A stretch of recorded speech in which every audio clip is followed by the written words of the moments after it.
الحكومه، وهذه والمجلس عن طريق اللجان تاعو. الان راه باغ اكزومبل على مستوى المجلس الشعبي الوطني راه اللجنه الاقتصاديه راه يتناقش في مشروع الميزانيه نتاع 2017. دونك سي تري امبورطون الامور هذه باش كل واحد يعرف الدور تاعو، ما يبقاش فيه تغليط تاع الراي العام، باسكو الان كاين فيه تغليط تاع الراي العام. معالي الوزير اذا سمحتم. عبد الحكيم السابع جريده النصر. معالي الوزير نعود نرجع دائما لمشروع القانون المتعلق بنظام التقاعد. يعني انتم قلتم انه النقاش يعني قد دار على مستوى مختلف القطاعات حول يعني مشروع هذا القانون او غيره من القوانين، ولكن بما انتم يعني بصفتكم الوصايه اللي تمنح التراخيص للنقابات، لماذا في اعتقادي لماذا لا يعني تقومون باجراءات تهدئه، يعني جمع هذه النقابات اللي راهي ربما تستعرض اليوم في ميزان القوه، لماذا ما استدعيوهاش الى جلسه حوار تفهموها في الحقيقه الاقتصاديه اللي استدعت باش نروحوا مشروع هذا القانون؟ سؤالي الثاني معالي الوزير اذا سمحتم حول العماله الافريقيه. الان نحن نتحدث عن نسبه بطاله 9 ولكن في المقابل نشوفوا مجموعه من القطاعات، نشوفوا الفلاحه، نشوفوا قطاع البناء والسكن على وجه الخصوص، يعني راهو الجاء الى عماله اجنبيه، نشوفوا العماله الافريقيه موجوده بقوه في حين الشباب يعني راهو يدور في الشوارع. ما هي الاسباب، ما هي الدواعي التي جعلتنا نلجا الى العماله الاجنبيه؟ شكرا لكم. انا قلت فيما يخص العماله هذه الاجنبيه، أني قلت لكم كاين قطاعات وذكرت الفلاحة 800,000 منصب شغل اللي راهو مقترح من طرف القطاع تاع الفلاحة، وحوالي 400,000 منصب شغل في القطاع الأشغال العمومية والبناء اللي هو المجموع 1,200,000 بوست دومبلوا اللي ما لقاوش العمالة. دونك هذه ماهيش قضية نتاع الدولة، ولكن قضية نتاع الشباب ما يحبش يتجه تجاه هذه القطاعات هذه. فيما يخص النقطة نتاع النقابات كان فيه ديما حوار وتواصل، والدليل على هذا الأخير نتكلموا على التربية مثلا. عندها أسبوع ونص كانت السيدة زميلة وزير التربية الوطنية تلاقات مع النقابات التابعة للقطاع نتاعها، مع ممثلين تاعي على مستوى اعلى درجه في المدير لو دي جي اس اس، لو ديريكتور تاع لا سي ان ال، الانسبكتور جينيرال دو ترافاي. دونك الاطارات الساميه تابعه للقطاع اجتمعت معهم وعطاوهم التوضيحات. هما طلبوا، هذه النقابات طلبوا، قال احنا نفضلوا يكون الوزير كذلك يحضر شخصيا، يعني محمد الغازي وزير العمل والتشغيل والضمان الاجتماعي يحضر. كلمتني زميلتي السيده بن غبريت قالت لي واش راهم نطلبوا، قلت لها داكور نجي عندكم، ورحت لتما، ولكن يافي لا شيز فيد، هما كيش باسكو زون باريي بلي ما نروحش، قالوا دوك الوزير ما يجيش وما يتحاورش معنا. بالعكس رحنا لهم مع الطاقم تاعي والطاقم تاع التربيه وهما ما جاوش، وكانوا على علم ودرايه وما جاوش. دونك هذه سوء النيه وين موجوده؟ عند الحكومه ولا عندهم هما؟ الجواب نتركه لكم. فيه كذلك نقطة أخرى، راكم صحفيين وتتبعوه سواء في التلفزيون ولا لا راديو ولا لا بريس إكريت، اكتويلمون كاين فيه ندوات اللي راها تنعقد على مستوى هذه لي بلاطو التلفزيون مختلف بمختلف آرائها وانتماءاتها الإيديولوجية، وين راحنا حاضرين بقوه، الممثلين تاع القطاع على مستوى اعلى درجه في المسؤوليه راهم يشاركوا. الدليل على هذا ان البارح كانت ميسيون ولا اليوم تفوت ميسيون في النهار وين كان شارك لو ديريكتور جينيرال دو لا سيكوريتي سوسيال، لو ديريكتور جينيرال دو لا كاس نوسيسي، دوتر بارتنير نتاع النقابات من كنابس نظن، ونقابات يعني قطاعيه، ولجيتيها كذلك شاركت. اليوم كذلك فيه مشاركه نتاع انتاب الروند دائما لهذا الموضوع هذا، وكاين فيه ممثلين تاع الاحزاب اللي راهم في البرلمان كذلك يشاركوا اللي هما في المعارضه. دونك كل شيء الابواب الحوار مفتوحه ونتاع لي زيكسبليكاسيون، ولكن هما يحبوا يسيسوا الامر امر سياساوي اكثر ما هو يكون يهدف الى الصالح العام.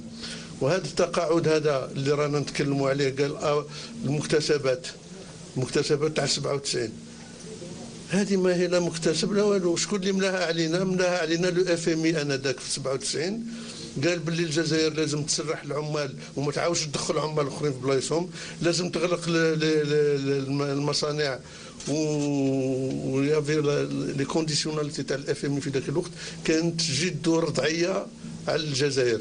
الان خرجنا من هذا الاخرين وحاولنا نرجعوا الاجراءات اللي معمول بها دوليا اللي هو سن تقاعد، وكان موجود في الجزائر في 83 سن تقاعد 60 سنه للرجال و65 55 سنه للمراه. دونك قلنا نرجعوا للشيء المعمول به، مع نزيد اذا كان قارنا مع بلدان اخرى واش كاين.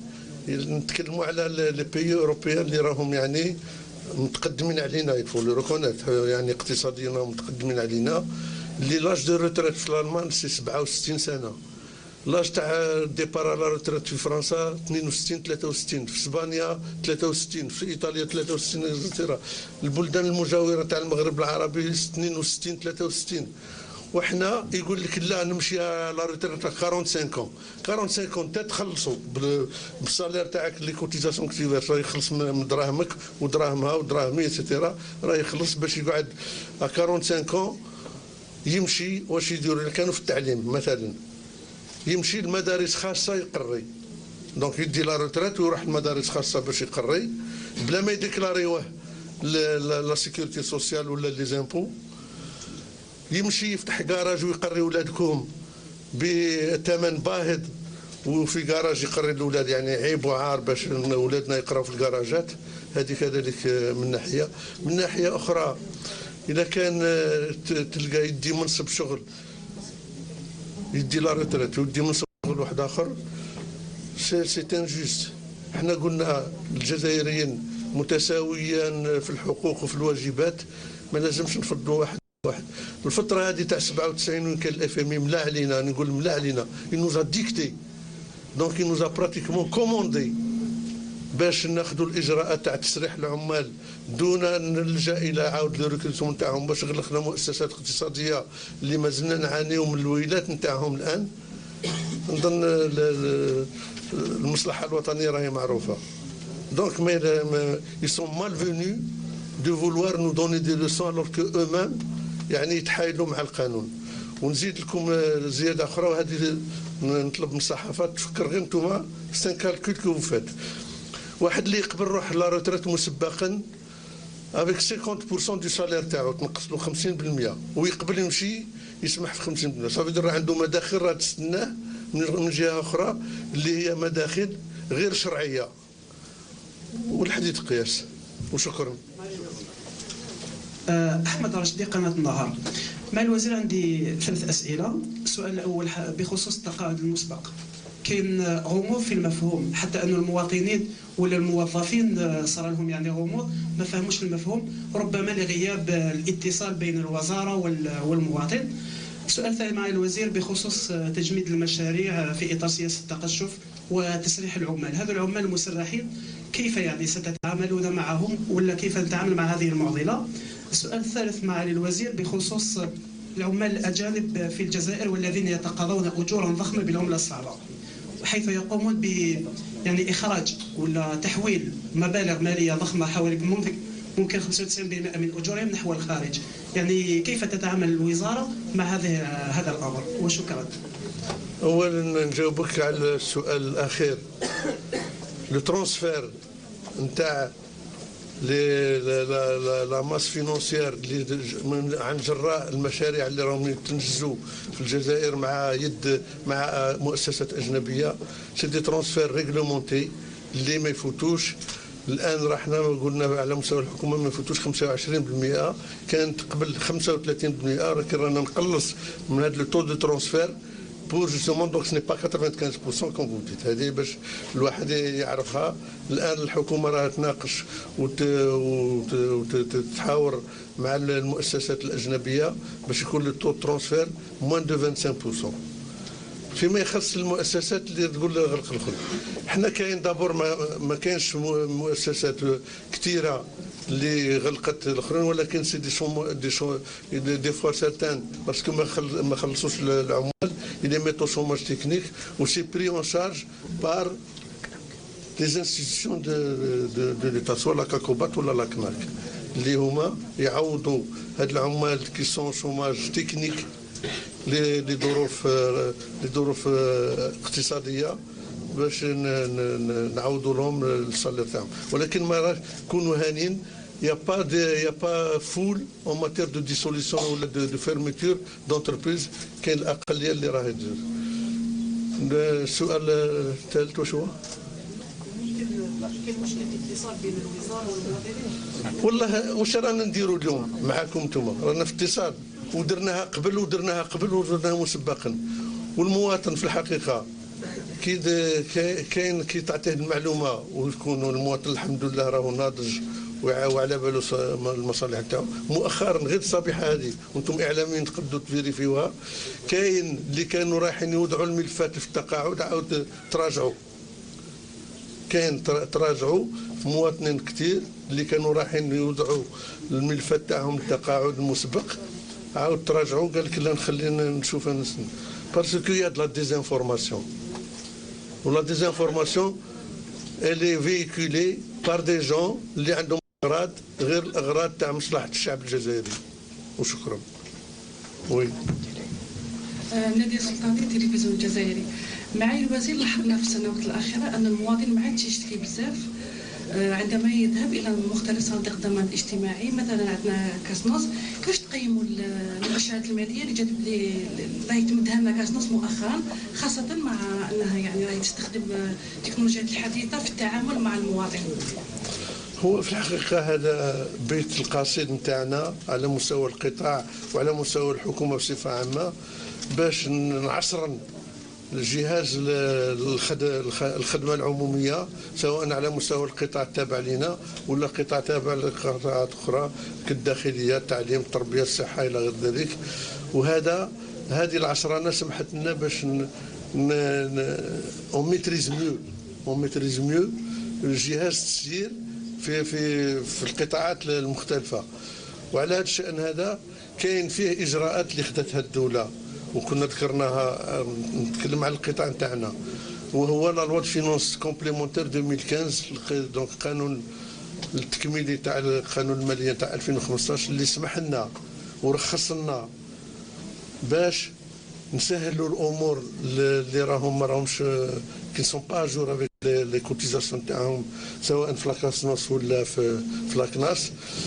وسقطنا لهم لا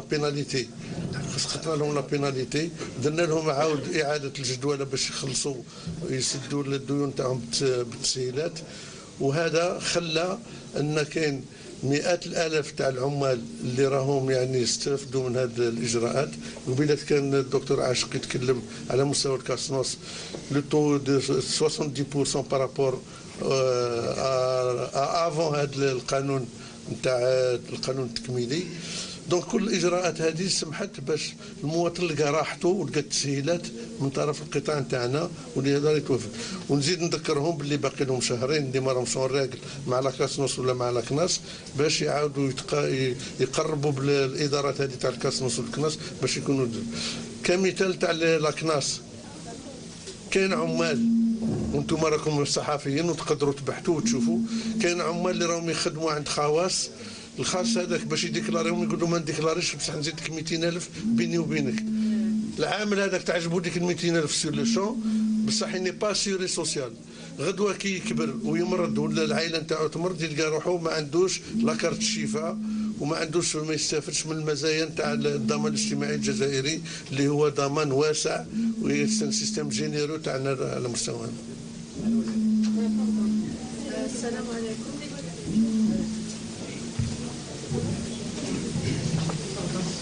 فريدة حمدي من قناة زايد تي في وزايد نيوز. معالي الوزير، احنا حبينا بلغة الأرقام قلت لنا 70% حبينا نعرفوا يعني القيمة المالية اللي تمثلها. وسؤالي الثاني، ماذا ينتظر الأشخاص اللي ما استجابوش يعني لهذه العملية ابتداء من 2 جانفي؟ وش يستنى الأشخاص اللي ما دفعوش الاشتراكات؟ يستناهم تطبيق القانون. درنا لهم تسهيلات بوندون 1 اني دمي باش يستافدوا من التسهيلات اللي درناها. اللي ما حبش يديرها وعنده مازال باقي له شهرين نعاود نطبقوا عليه القانون، صدر لي بينالتي دو روتار، لو ديبو دو بلانت، لي ميزور كويرسيتيف اللي موجوده في القانون. هذا ما نديروا لهم. طيب بالنسبه للقيمه الماليه؟ القيمه الماليه من بعد نعطيها لك المدير العام ونشوف معاه. تفضلي انت الاخرى.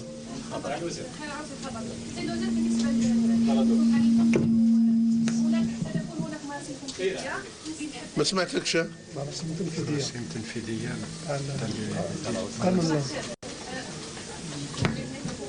خلال العروسية الخبر، سيد الوزير كنتم قد أعلنتم أنه قائمة المهن الشاقة اللي راح يستفيد أصحابها بتقاعد نسبي راح يتم الإعلان عنها عن طريق مراسم تنفيذية. هناك لجنة تقنية مشتركة على مستوى المركزية النقابية راح يتحضر في قائمة هذه المهن. سيد الوزير، ألا تخشون أنه حتى قائمة هذه المهن الشاقة راح تحدث ثورة وانتفاضة في وسط العمال، لأنه دوكا نشوفوا بلي كل عامل راهو يعتبر نفسه عنده الحق باش يخرج في تقاعد نسبي. شو احنا الشيء اللي طفي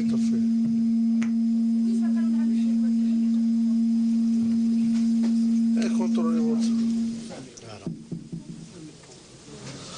احنا في الامر هذا كاين اولا اللي يهمنا دابور المصادقه على القانون، تصويت القانون تاع التقاعد، ونفتح قوس هذا لكل الصحفيين باش تكونوا راهم في التصريحات نتاعهم النقابات اللي يتكلموا على هذا الامر هذا يقول لك لو كود دو ترافاي. لو كود دو ترافاي ني با لورد دو جور.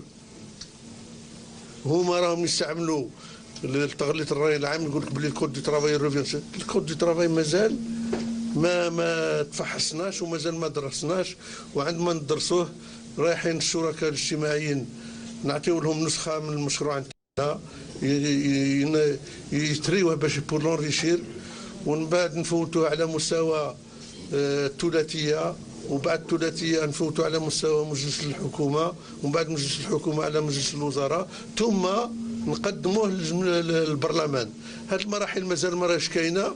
وشوف كيفاش تغليط الراي العام وين راهم احزاب سياسيه ونقابات يقول لك باللي نو كود دو ترافاي مازال ما درجناش.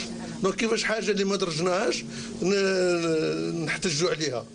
هذا يبين لكم النوايا نتاع بعض السياسيين وبعض النقابيين اللي يحاولوا يغلطوا الراي العام. دونك هذا توضيح كان بودي باش نذكروا باش المواطن يعرف باللي الشيء كاع اللي خلاص ما نطلوش. دونك فيما يخص هذا فيما يخص لي ميتي اوت بينيبيليتي، لي ميتي اوت بينيبيليتي دابور نحصيوهم ونديروهم بعد المصادقه على القانون. مادام ما كاينش قانون كيفاش يكونوا مراسم تطبيقيه؟ لازم نصوتوا على القانون دابور تاع التقاعد، ومن بعد يكون فيه المراسم التطبيقيه. واش قلنا يكونوا فيه دي سبيسياليست في لا ميديسين دو ترافاي، في لا ميديسين ولا دكور دي ميتي اللي يعطيو لا توبوغرافي جينيرال تاع كيل سون لي ميتي بينيبل ولا او ريسك. لو كان نجي نقول لك ميتي او ريسك، كل ميتي او ريسك، كل ميتي يقول انا الميتي تاع او ريسك، تمشى دير اكسيدون سي با ريسك. دونك ما لازمش نبالغوا في هذا الامر هذا، وين كل واحد يلقى روحه يقول لك انا جو سوي ميتي بينيبل. دونك ميم انت اللي راكي صحفيه وراكي قاعده معنا وديبلاسي وتمشي لا ريداكسيون تاعك قال ميتي بينيبل انا تانيك. لا يعني باش نقول لكم رانا نصارحوا بعضنا بعض بكل صراحه بدون ديماغوجيه. عندما نوصلوا لهذيك المرحله ندرسوها. شكرا. فريد بلوناس، قناه الدعوه الاخيره من بعد سي تيرميني خلاص. مع الوزير تحدثتم كثيرا عن استحداث مناصب شغل. مناصب شغل يعني هل تعتقد ان 1.5 مليون او 2 ملايين او 3 ملايين هي كافيه لرب اسره أن يعيش حياة مرتاح؟ هذا أول شيء. ثاني شيء، هناك الكثير من الخبراء الاقتصاديون قالوا باللي يجب إعادة النظر في هذه التحويلات الاجتماعية، يعني الناس اللي تخلص أكثر من 10 ملايين أو 12 مليون لا تستفيد كثيرا من هذه التحويلات، بينما تحول للناس اللي تستاهلها، الناس اللي عندها تدي 2 ملايين أو 3 ملايين للشهر. شكرا. هو في الأمر هذا كاين كما قلت لكم ديما ونقولها وكل الحكومه راها تذكر بها في هذا الامر هذا، ان الجزائر قررت باش بالتراضي مع كل طبقات العامله والفئات العماليه ولا النقابيه ولا السياسيه، كنا متفقين pour ne pas remettre en cause les acquis sociaux. دونك من هذا المنطلق هذا كاين سياسه اللي راها تجريها الدوله، وين كاين فيه التحويلات الاجتماعيه هذه راهي تساوي تقريبا 35% من الميزانيه. دونك بور لو مومون هذا سواء في السكن، في التربيه، في الصحه الى غير ذلك، اون با ريمي اون كوز في لا سوليداريتي، اون با ريمي اون كوز كاع هذو المكتسبات الاجتماعيه اللي راهي باش تسمح للمواطن الجزائري مهما كانت صنفه ووضعيته الاقتصاديه والماليه يقدر يعني يعيش على حسابه. واحد اللي يخلص انت قلت 10 ملايين ماشي كيما واحد اللي يخلص مليونين. اللي يخلص مليونين راه يصير سنتور في بعض لي ديبونس تاعو تاع العائله، واللي يقدر تسمح للمواطن الاخر يديرها. مثلا اذا كان كمثال اذا كان موالف يشري 2 دسار يولي ياكل 1 دسار، سي نورمال هذا. دونك بارك الله فيكم وشكرا والسلام عليكم.